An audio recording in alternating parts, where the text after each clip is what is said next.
Hello, and thank you for clicking.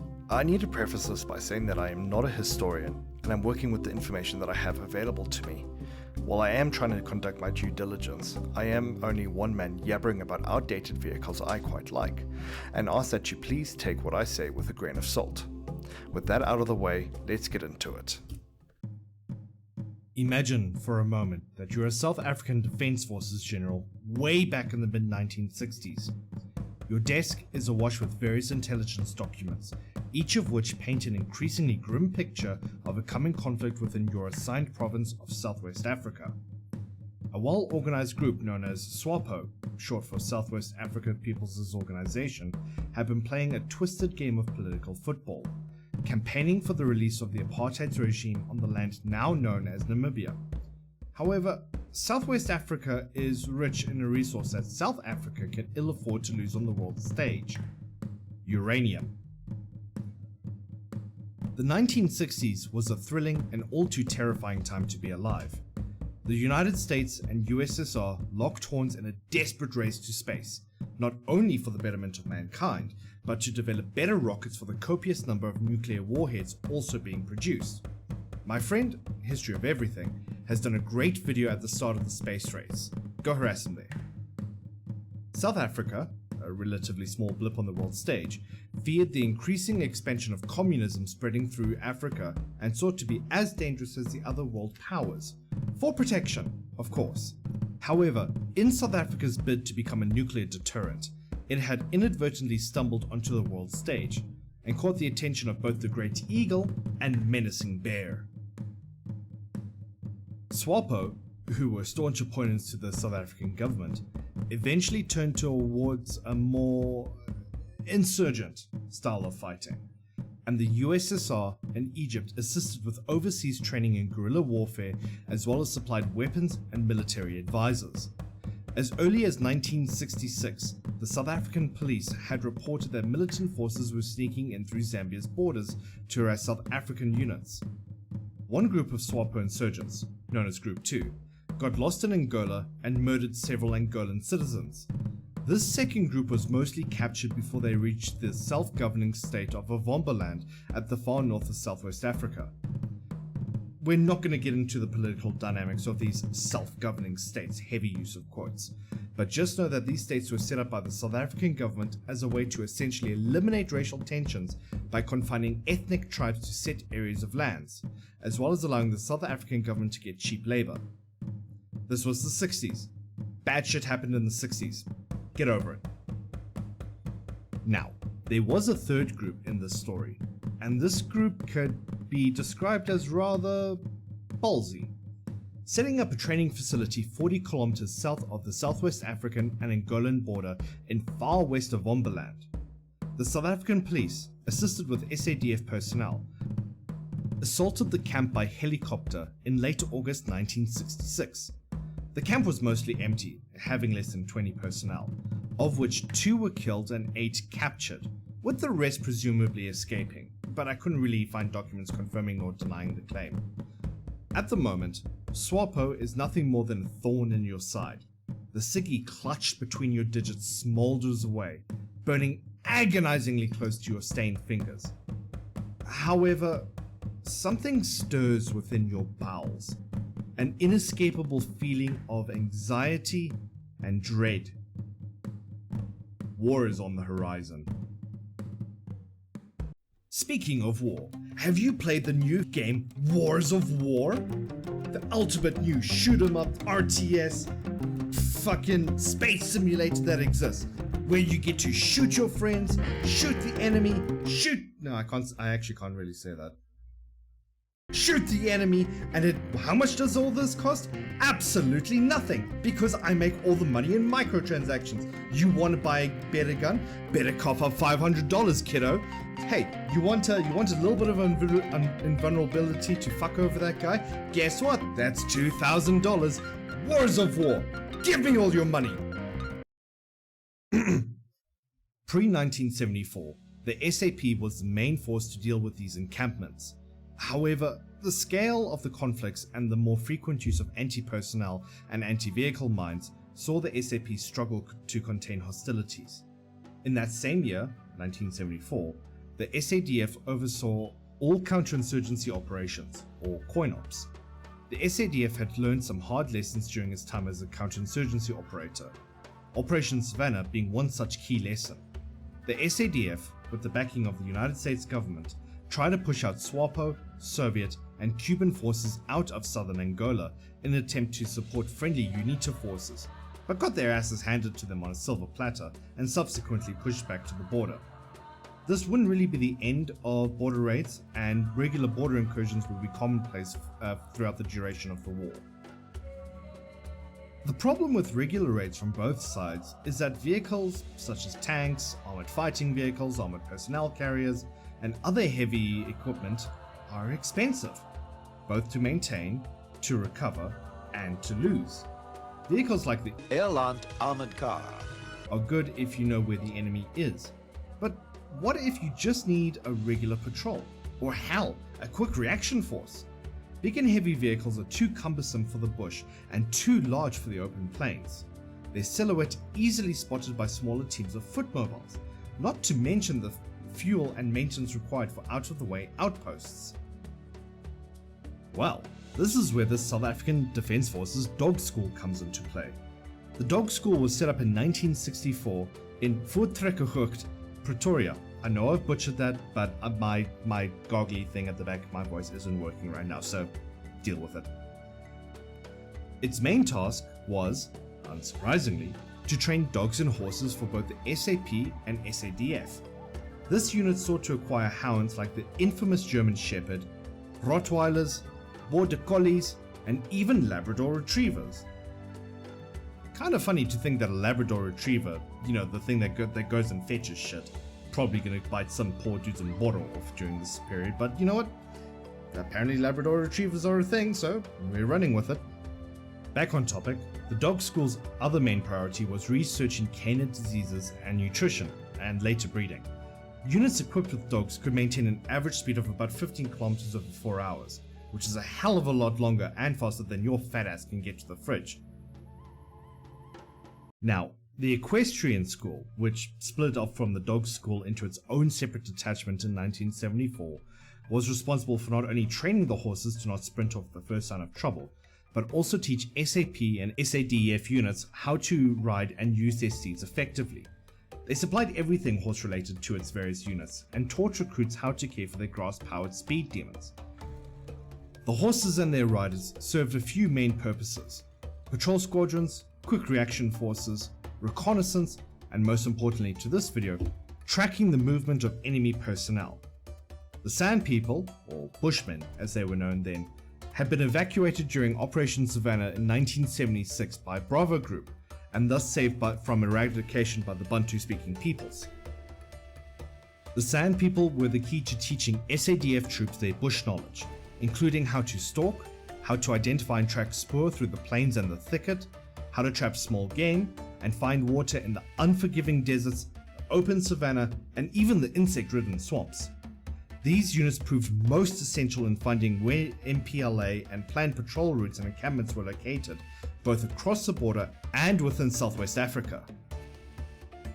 As the war progressed, so too did the operational ranges and the intensity of engagements. Horses are great, but limited in speed and range. Foot patrols do an excellent job of meticulously clearing an area, but often take days to achieve. At some point after 1974, someone, somewhere, saw the wide open plains of Avombaland and thought, you know what? I'd kill to race around here with my motorbike. That sentiment somehow reached the ear of General Magnus Malan, an avid horseman and a driving force behind the SADF's decision to set up a specialist motorcycle mounted infantry unit known as Bike Squad. This unit, christened as 1 Swaspes, or Southwest African Specialized Unit, was battalion-sized in nature and focused on the deployment of human and dog trackers, as well as horse and motorbike mounted troops. The unit fell under the command of SWATF, or the Southwest African Territorial Force. Commanded by Major Dawid Mentz, the unit opened applications to volunteers of the regular South African forces. However, the selection process was tough. Really tough. Troops were adjusted to a totally different diet and would often go days, sometimes weeks, without a shower. The reason? Smell.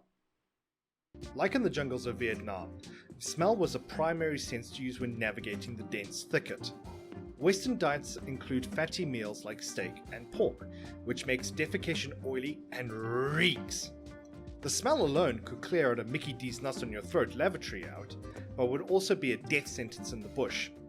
Troops' diets were lean, including sudza, or pap as my South African friends would prefer to call it, a maize paste that is rich in calories and helps to bung up the digestive tract, chicken, and certain types of vegetables. One of them is very popular in Southern Africa, but I can't say the name because YouTube's AI has no semblance of context or meaning and would absolutely nuke my channel into fucking oblivion. Some intakes of 50 to 60 volunteers barely produced one platoon, with attrition rates as high as 75 to a whopping 90% over a 9-month course, in which recruits were taught how to ride both horses and motorbikes.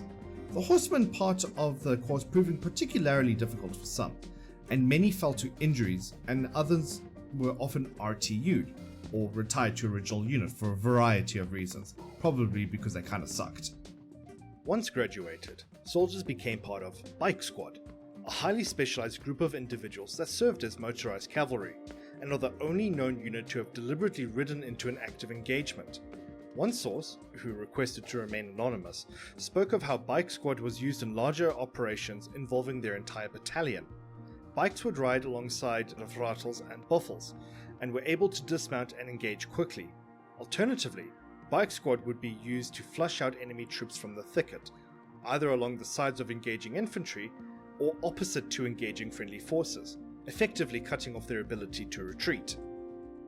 Bike Squad, whose 30-man platoons were numbered 1 through 14, originally trained on bikes like the Suzuki SP370. These bikes had a single-cylinder, 4-stroke engine. The bike overall was a good mediator between the absolute novices and the more experienced bikers, and the engine was simple enough as an introduction to basic maintenance. The wheel sizes and suspension, whose sizes affect the ground clearance, dampening and overall stability of the bike, were well suited for the safe and catered grounds of the training complex, but suffered in the field. The bike was too heavy without the laden infantryman and was basically obsolete compared to newer models coming out at the time.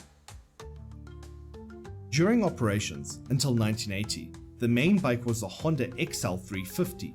However, these also suffered similar drawbacks to the Suzuki's, being heavy and cumbersome, but were incredibly reliable and easy to maintain and fix when out in a backwater FOB. The double shock suspension system allowed for basic tuning to make the dampeners stiffer for off-road use and prevented bikers from being thrown off when hitting a ditch or an anthill. Right around the same time, from about 1979 to 1980, the Honda XR 500, specifically the big wheel version, became the de facto training and operations bike, with newer versions including the Pro Link, which ditched the dual rear shocks for a single shock, which made the bike much lighter and helped pave the way for modern motocross bikes. These bikes were highly customizable, often fitted with motocross shocks and springs that were far stiffer than stock, as well as stronger handlebars and even disc brakes. I mentioned both XL and XR just above, and wanted to add this little tidbit in, mainly because I'm too lazy to go back and fix it. XL and XRs are basically opposites of the same name. XL means that the bike is dual purpose, primarily designed for leisure, hence the L in XL, but is capable of going off-road and had a rev counter, whereas the XR variant is an off-road only bike, the R meaning rally, and did not feature a rev counter. I had mentioned a Pro Link on the XR 500s, but what is it, and how does it differ from a regular link? Links were previously fabricated bars that attached the rear wheel to the main body of the motorbike, and the dual shocks were relatively easy to install on these links.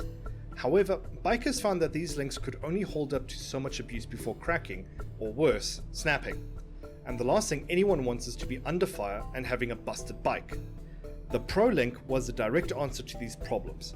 Instead of being fabricated, these newer links were instead forged from better quality metals that could withstand a lot more punishment. The new links also allowed the R&D teams at the factories to play around with the suspension systems and develop what we know as a modern motocross bike with a single shock located underneath the seat. Motorbikes are loud. Everyone knows this. One would think that it would be wiser to muffle them to get the edge on the enemy.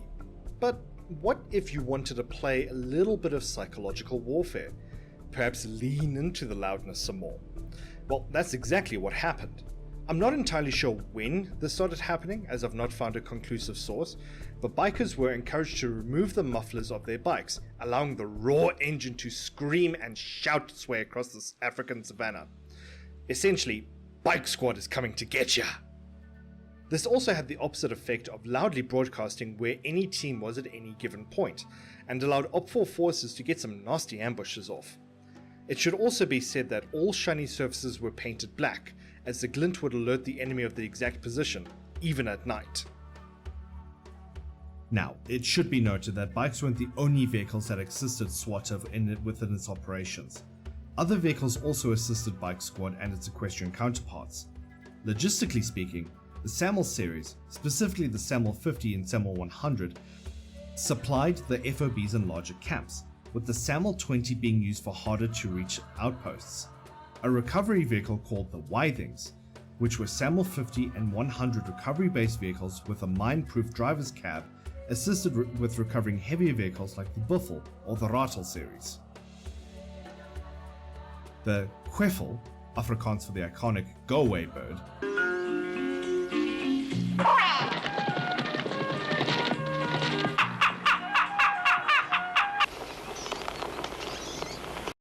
was a SAML 100 whose tray was modified to carry horses in and out of rotation or for medical emergencies. Some other notable vehicles include the Buffel mine-resistant vehicle, which was used for larger reactionary actions, as well as its other variant, the Minimog, which was used for supplies. The Ratel series also played a part, including something called the Ratel 10. Now, I looked into this, and a user that goes by the name Unfit Ferret, who joined me in my Subnautica livestream quite recently, helped out quite a bit by deciphering what the Ratel 10 was. I'd initially thought it was something to do with the Ratel series of IFVs, Ratel 10. It's got to be something to do with the IFV, right? But no, it's a mountain bike. There's a mountain bike called the Ratel 10, and this fucking bike cost me like 2 months worth of research trying to figure out what the fuck the Ratel 10 was. I was nearly driven fucking insane. So you can very much thank Unfit Ferret for getting this video up and running, because without him this thing would still be making me go absolutely fucking benzy. Anyway, getting back on topic. One SWAT-based troops often packed light, usually equipped with no more than the R1 or R4 rifles. Medium machine guns, like the FN Mag or locally produced Denal SS-77, weren't often carried, as the pouch magazines and belts were difficult to handle and a menace to reload on the fly. Helmets, notably the SADF issued pisspot helmet, were usually paired with World War II era pilot style goggles that were often discarded because of the uncool factor. However, after a few nasty falls, troops would wear their helmets with standard MX goggles. Leather MX boots were also standard issue. However, these were often not used in the field, as troops often hiked and ran many kilometers, usually when tracking spoor or chasing suspected poachers and insurgents. A question you might ask is why the tracking of spoor is so essential. Surely bad men wear boots, and boots can be easily tracked. Yes? Well, no. In some cases it's quite the opposite. You'd be quite surprised to see what lengths people will go to hide their tracks or mask tracks as other animals. In one such example, a small-time poacher made sandals out of old and balding tires, the cracks of which closely mimicked elephants' feet, and their large diameter spread the load across the dirt to give similar indentations as the said animal. One of the reasons why he was caught is that elephants aren't known for walking on 2 legs. Okay, quick fourth wall break. I'm Zimbabwean, and there are certain words such as the R word that is currently flashing up on screen that can get me in some pretty serious trouble. So just know that when I say pre-Zimbabwe, I actually mean this word. Prior to the escalating conflict, Army Command had investigated other coin wars, such as the covert police involvement in the pre-Zimbabwean War, and showed that well-managed uprisings could only be beaten with boots on the ground and constant patrols. Both equestrian and bike units didn't operate much like the regular army. The tactics revolved around patrols and quick reaction forces to plan incursion and camps within Southwest Africa. Most of the tactics used by SWASPEs are still used today for anti-poaching actions across Africa, some of which I'll mention here. Daily patrols. These are the make or break routines that determine whether infantry are the ambushers or the ambush-ees, as well as assisted in finding enemy encampments, caches, recon outposts, and infiltration routes from the border from a common tracking technique called spoor, which is following the signs of movement, such as footprints, residual body odor, disturbed vegetation, extinguished fires, bodily waste, and signs of feeding. Other factors can be how fresh an animal carcasses, or the use of trash like plastics and chip packets to determine direction of movement and frequency of the route. Dogs are trained to assist patrol teams out in the field, especially with mine detection. Dogs can hear more, smell more, and are much faster in a dead sprint when it came time to corner or engage the enemy. However, dogs teams also have their downsides. Most notably, they're loud, growling and barking at a threat, whether it be an enemy infantryman, local wildlife, or excitability. Dogs also destroyed spoor, and their sense of smell would be hampered out in the hot weather, the smell evaporating faster. The use of dogs also meant extra food and water, which would laden the already loaded men, and it was eventually determined that dog teams would be more useful after spoor was found with the patrol teams rather than used as a daily thing. Camp locations are also quite important in this regard. The daily patrols and the use of on-the-ground trackers and the limited range that could be explored meant that camps were spaced intermittently, about every 30 or 50 kilometers, or closer when located near the border. These camps would have had larger interspersions between one another the deeper in the country you went. You can still kind of see this today, just as a more touristy version of luxury camps within game reserves. Game drives are not only used as a way to awe tourists with the sight of animals and the African landscape, but also as a way for rangers to keep tabs on animal movement through radio usage. A fairly common tactic for concealment is using Animal paths, especially those going through the thicket, is a common route that insurgents will make use of, since insurgents also don't want to lose time achieving their own objectives and will often take the quickest and easiest route. These animal paths would be rich in spoor, both human and animal in nature, and it was a sad reality that a tracker could also be baited into a trap with the same methodology and led into tripwire mines. However, one thing to note is how the enemy walked. Typically, people who have walked in shoes their whole lives will walk heel to toe, indenting the ground with their heel first and then kicking the sand back with their toes. However, those who were not gifted with regular shoes and who walk the landscape of Africa toe to heel, specifically kicking the sand with the ball of their foot to feel the ground for objects, then pressing their weight of their body down onto the ground. Animals, especially ungulates like kudu, impala, duiker, and others, kick and indent the tip of their hooves into the ground first before putting their weight down. Trackers could use this information to hunt enemy insurgents, even if the enemy had done a good job of cleaning up after themselves, as well as they would mask their trail with cows or goats, destroying their spoor and masking the scents from dog teams. But thankfully, the SADF had expertise on their side. The Sand People, who in some cases still continue their nomadic way of life to this day, are arguably the best of the best when it came to hunting and tracking. Their skill was an invaluable asset to the Southwest African Territorial Force, though it was not only the Sand who lent their skill and experience. Most notably, game rangers and professional hunters alike also lent their skill and their knowledge on subjects like anti-poaching traps, such as snares, and reading the landscape, which later came in handy for anti-personnel mines. Overall, one SWASPES, which includes the equestrian unit, its bike squad, and the various supporting elements, became an incredibly successful deterrent for Plan and MPLA forces looking to cross the border. My current understanding is that the idea of bike squad came from the pre-Zimbabwean Bush War, where the army used bikes as messengers and for long-distance patrols along the Zambian, Southwest African, and Mozambican border. I believe the bikes used were Yamaha 175cc motorbikes. However, I've not been able to confirm nor deny this. Ultimately, it's not clear what effect that these bikes and their team of riders had on the eventual outcome of the war. It is difficult to say what effect Bike Squad had on the entire outcome of the conflict. On one hand, their loud and boisterous engines mixed with incredibly skilled combat methods helped deter Plan and MPLA forces from entering, and their quick actions helped disrupt enemy encampments and smuggling. However, they were also incredibly loud and gave insurgents a head start to get the hell out. Once WASPES, and thus Bike Squad, would be dissolved in the early 1990s, and troops had the option of either joining the regular South African military forces, otherwise known as SADF, or going on their own way. Irrespective of what the riders chose, Bike Squad helped form a long-standing love for motorbikes and long-distance trails. Okay, I'll be honest. I did not expect to see you at the end of this video.